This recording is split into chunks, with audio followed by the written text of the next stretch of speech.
전라북도 곳곳에서 일어나는 다양한 사회 문제를 찾아 심도 깊게 취재한 팬밀리 리포트. 전라북도 도민들을 현장에서 직접 만나 아직까지도 만연해 있는 고질적인 사회 문제에 대해 귀를 기울이고 문제 개선을 위해 성역 없는 취재를 했습니다. 열받으니까 생각을 열받으니까 항상 여기다 더 놔두면은 나중에 어떡하냐고. 그거야 더 나빠지면. 일제 강점기 강제징용됐던 근로정신대 피해자들의 이야기도 심도 깊게 조명했습니다. 내가 따져서 한 1000명은 될 것 같아. 1000명? 잊어서는 안 될 전북의 역사를 되짚어 도민들의 역사의식을 고취하는 데 앞장선 팬밀리 리포트. 또한 전라북도 내에서 발생하고 있는 환경 문제에도 소홀히 하지 않았습니다. 여기도 함, 저쪽도 함. 별로 안 오고 싶어요. 좀 그래요. 다시는 별로 안 오고 싶어요. 섬 쓰레기 문제부터 팔복동 고형 폐기물 시설 설치 논란까지 도민들의 생활과 밀접하게 연관된 환경 문제를 다뤘습니다. 특히 진안군 의료원 채용 관련 비리 의혹에 대해서는 감춰진 진실을 취재해 드러나지 않은 문제점을 제기하기도 했습니다. 교수님이 비서장 쳐가지고 비서장하고 이제 얘기해가지고 정해진 거죠. 의혹은 한없이 의혹일 수밖에 없고. 진안군 의료원 인사비리, 각종 개발 사업 특혜와 같은 전라북도 내 지도층의 권력형 비리에 예의주시했습니다. 전라북도의 곳곳에서 발생하는 사회 문제를 심층 취재한 팬밀리 리포트. 더 생생하고 발빠르게 전북의 현안을 짚어보겠습니다. 새로 오신 전문가 패널 소개합니다. 우리 프로그램 최다 출연자죠. 국토계획법상 중대하게 바라보기 때문에 실제로 폭행 관련 범죄에 있어서는 군산시 폐기물 관리조례에 따르면 녹화와 인터뷰를 통틀어서 가장 많이 출연하신 문승현 변호사님 나오셨습니다. 안녕하세요. 반갑습니다. 네, 변호사님 새해 복 많이 받으시고 내년에도 잘 부탁드립니다. 감사합니다. 저희 2라운드 10미니츠 리포트에서 다룬 주요 사건 중에 이제 권력형 비리 문제가 있었습니다. 그리고 2017년 9월 감사원은 진안군 의료원을 특별감사했습니다. 당시 면접관은 채용 관련 부정 행위가 군수의 지시에 의해 이뤄진 것이라고 제보자에게 전했습니다. 이 모든 게 어떻게 가능했던 걸까? 의혹은 한없이 의혹일 수밖에 없고 모르겠습니다. 제가 설명할 일은 아닌 것 같고. 전에도 인사채용, 또 개발사업 특혜 의혹 등 여러 가지로 도마 위에 올랐거든요. 그동안의 논란을 좀 간단하게 정리해 주시겠습니까? 현재 형사적으로 문제가 됐던 사안은 사전 선거운동 혐의로 인해서 공직선거법 위반으로 벌금 70만 원, 그리고 직권남용 권리행사 방해죄로 약식 기소되었다가 정식 재판에 회부가 돼서 벌금 500만 원이 선고가 되었고요. 현재는 지금 지난 지방선거를 앞두고 유권자들에게 홍삼 선물 세트를 살포했다는 혐의와 관련하여서 마찬가지로 공직선거법 위반으로 현재 수사가 진행 중에 있습니다. 공직선거법 위반 혐의를 받고 있는 이양로 진안군수가 피의자 신분으로 검찰에 소환돼 3시간가량 조사를 받았습니다. 검찰은 이양로 군수가 2014년 민선 6기 단체장으로 선출된 직후 유권자들에게 수시로 홍삼 세트를 돌리며 재선운동을 펼쳐온 혐의를 잡고 수사를 벌이고 있습니다.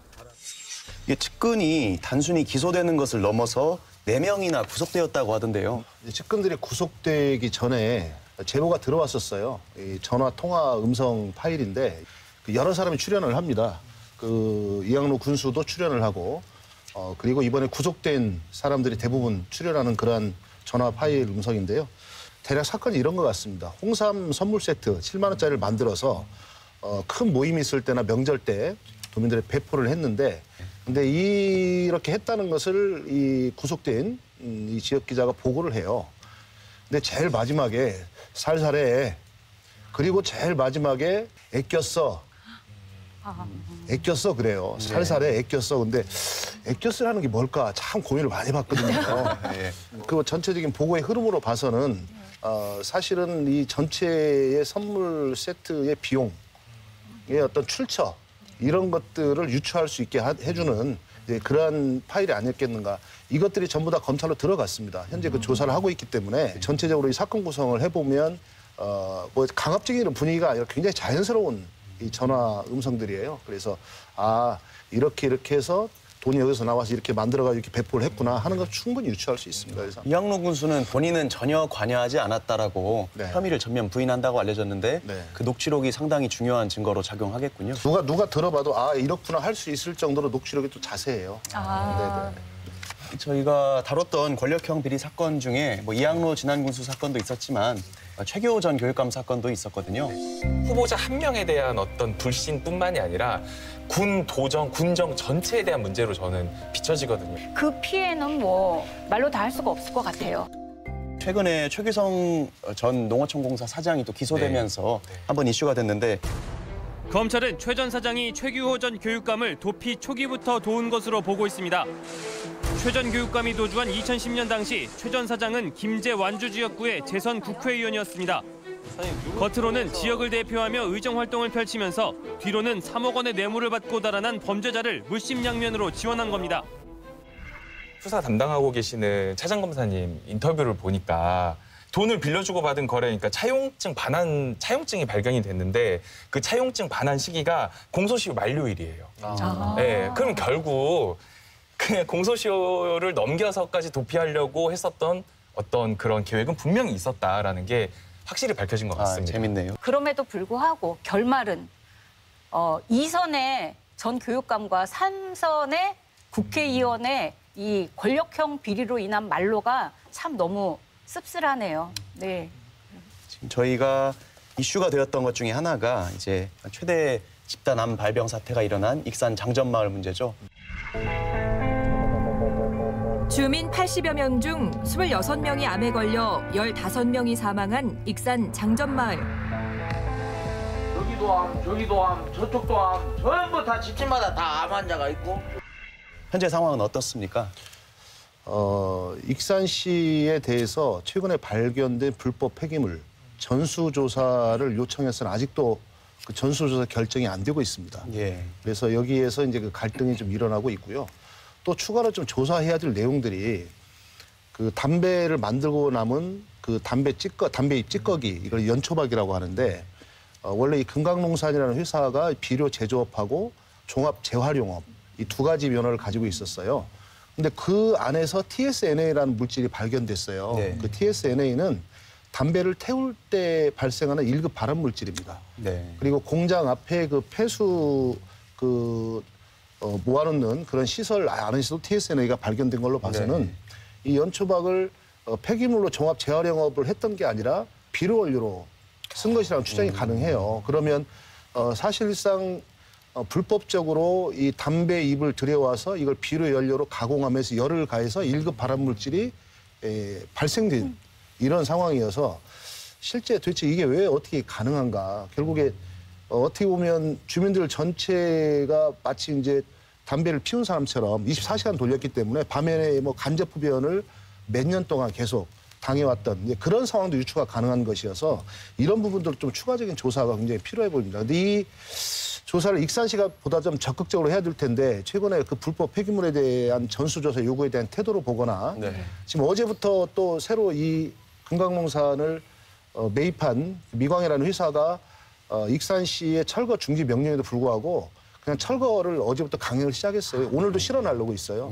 근데 이런 부분에 대해서 행정이 더 이상 대책이 없다 이러는 거고 앞으로 여하튼 어떻게 될지 좀 지켜봐야 될 것 같습니다. 저는 익산시장이 왜 우리 그 재난 및 안전관리기본법 제60조 보면 특별 재난지역 선포도 가능하지 않습니까? 네. 실제 그 반드시 자연재해가 아니어도 구미 불산가스 누출 사고 같은 경우도 실제 하신 사례가 있잖아요. 이명박 정권 때. 저는 그런 얘기를 하실 줄 알았어요. 여기 특별 재난지역 선포하고 적극적으로 도와줘야 되는데 근데 정작 익산시장이 한 말은 공무원들을 더 다그치겠다. 적극적으로 해라. 이거는 지금 익산시장 행정의 주체가 할 말은 저는 아니라고 생각을 하거든요. 깜짝 놀랐어요, 진짜. 진안군이랑 익산시는 저희 프로 참 안 좋아할 것 같은데요. 많이 안 좋아할 것 같습니다. 사이가 안 좋아질 수도 있지만 사실은 관계자분들이 혹시 보고 계실지 모르겠는데 직접 나와서 해명도 해주시고 시민들을 설득도 해주시고 하면은 훨씬 더 원만하게 일이 해결될 수도 있다는 생각 들거든요. 근데 누구 같아요? 유체 이탈 화법 같아요. 네, 저희 안 잡아먹으니까 꼭 좀 나와주십시오. 해치지 않습니다. 저희 전주 팔복동 고형 폐기물 소각장 사건도 또 큰 이슈가 됐었습니다.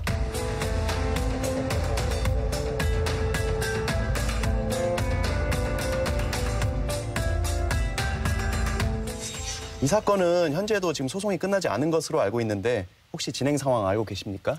예, 재판이 한번 종결이 되었다가 현재는 재개가 돼서 현재 쟁점 사항에 대해서 재판부가 조금 더 증거 조사와 함께 주장 입증을 정리하고 있는 와중에 있습니다. 네. 재판부가 요구하는 사항 중에는 특히나 해당 쟁점에서 중요한 부분이 자원시설, 그 자원순환시설과 발전시설을 엄밀하게 구분지어서 현재 시공하고 있는 부분이 자원순환시설만으로 볼 수 있느냐. 그러니까 하나의 큰 쟁점이 되었었기 때문에 허가 당시에, 건축 허가 당시에 제출되었던 도면과 실제 시공되었던 도면이 어느 정도나 일치하고 그 도면상의 상황을 봤을 때 현재 건축이 된 현황이 발전시설이라고 볼 수 있을 것인지에 대한 판단이 필요하다라고 보아서 현재 사건이 계속되고 있는 상황이고 그에 대한 주장과 입증이 현재 진행 중에 있습니다. 그렇군요. 장전마을 사건도 그렇고 팔복동 쓰레기장 사건도 그렇고 이 부분이 너무 지금 행정과 주민 정서상 유리가 큰 것 같은데 이 부분에 대해서 혹시나 조금 재연하실 것이 있으면 말씀드릴까요? 저 같은 경우에 이런 일면들을 보면요. 아직까지도 우리 공무원 행정은 이 환경 문제에 대한 부분에 대해서는 인식이 정말 부족한 것 같다. 시대 흐름을 따라잡지 못하고 있다. 공무원들이 오히려 이런 의식이 가장 떨어지는 이런 단면들을 보여주고 있다는 거죠. 그래서 저는 이제라도 좀 환경을 일으키는, 환경 오염을 일으키는 기업이나 그런 회사 편에 쓰지 말고 그리고 어떤 자신의 책임을 방기하지 말고 온전히 이제 주민 편에 서서 일을 하고 안전한 지역을 만드는 공무원이 됐으면 좋겠다. 이런 생각을 좀 간절히 해봤습니다. 네, 저 같은 경우는 이번에 11월 달에 전주시가 2035 도시기본 계획안을 발표를 하잖아요. 네. 근데 저는 그 안에 미세먼지나 이 고용연료 소각장 이런 것들이 들어가 있을 줄 알았어요. 근데 싹 다 빠져 있는 거예요. 그러면 방금 말씀하신 것처럼 지금 우리 시민들이나 전북 도민들이 얼마나 내 생활에 밀착한 환경 이슈에 대해서 민감한가에 대한 고민이 아직 좀 덜 돼 있다는 생각이 들더라고요. 마지막으로는 저희 2라운드에서 다뤘던 주제 중에 최근에 변화 상황이 있는 이슈입니다. 근로정신대 사건인데요.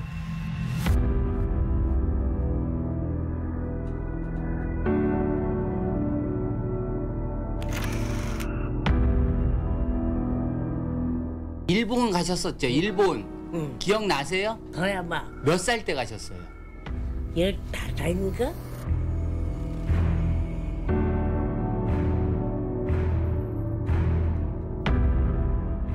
이번 판결을 통해서 사실상 65년 한일협정에 의해서 국가가 개인이 가지고 있는 기본권을 대신 협상할 수 없고 그 기본권을 무시할 수 없다라는 것을 법리적으로 선언한 것이 의미가 있다라고 보이고요. 이 사건의 직접 당사자들뿐만 아니라 이 소멸시효가 이미 도과되지 않았다는 점을 선언함으로써 근로정신대의 지위에서 이러한 부당한 불법행위로 인한 손해를 보신 다른 여러 분들도 추가적으로 사실 이런 법적 도움을 청구할 수 있는 길이 더 넓게 열렸다고 보입니다.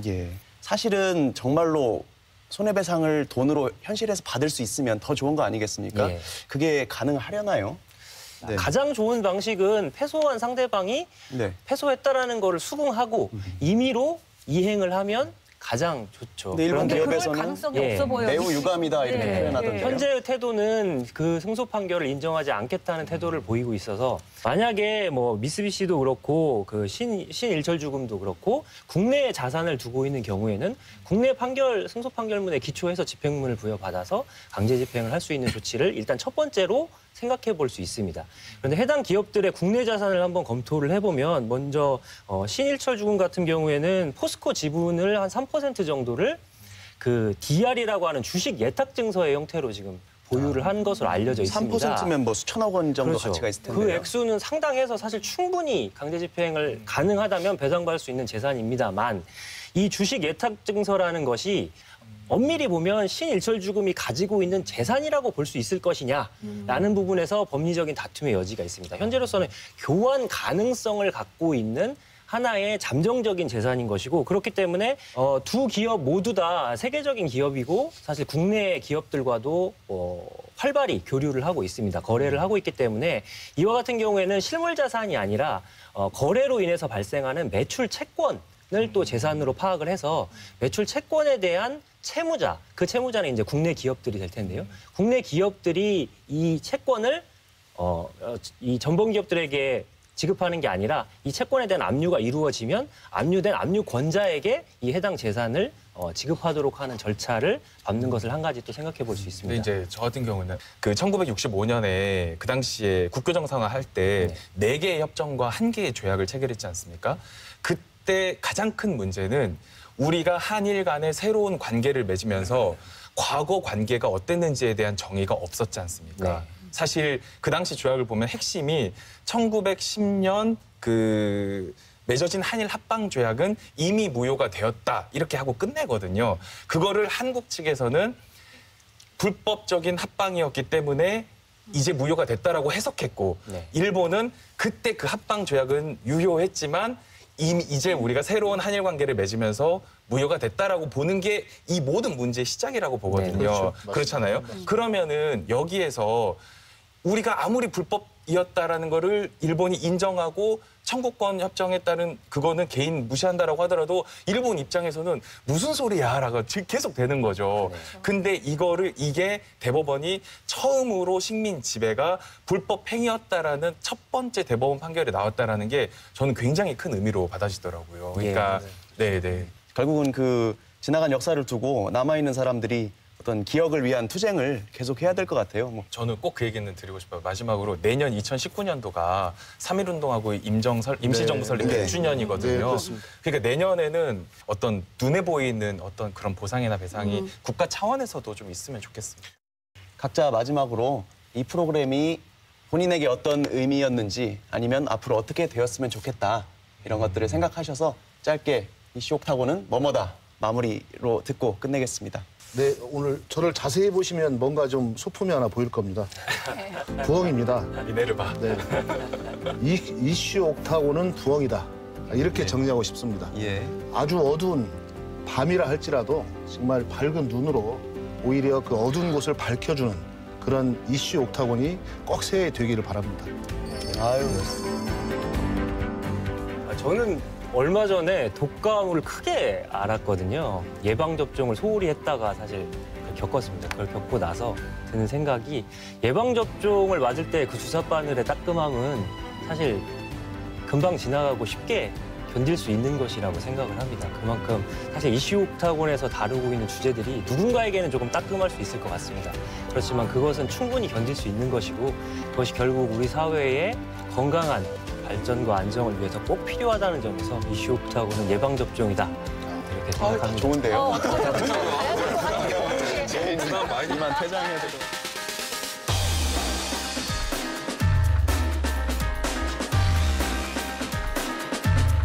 전북의 현재와 오늘을 들여다보는 이슈 옥타곤. 새해에도 더욱 치열한 시대 정신과 공정한 탐사 보도로 여러분을 찾아가겠습니다. 시청자 여러분 감사합니다. 네, 감사합니다. 감사합니다.